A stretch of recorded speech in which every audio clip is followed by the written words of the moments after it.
Hey there, quick review on this Gorilla Grip non-slip rug pad. This is made to go under your rugs if you're tired of your rugs slipping around and not staying in place, or potentially creating dangerous slip situations. This is an ideal product. You can order this in different sizes, and it's very similar to products that you would use to line drawers to keep things from moving around. Simply gonna place this under your rug, and then you can trim this to size.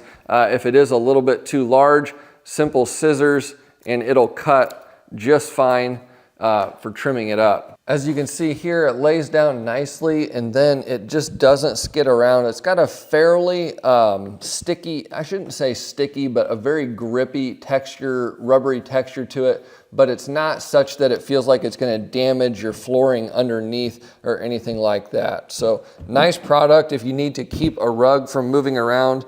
And as I mentioned, if you do need to trim it, it's very easy to just go along the grid lines here and trim it to size, no problem at all. So you got a rug, it's moving around too much. This Gorilla Grip product, excellent to solve that problem.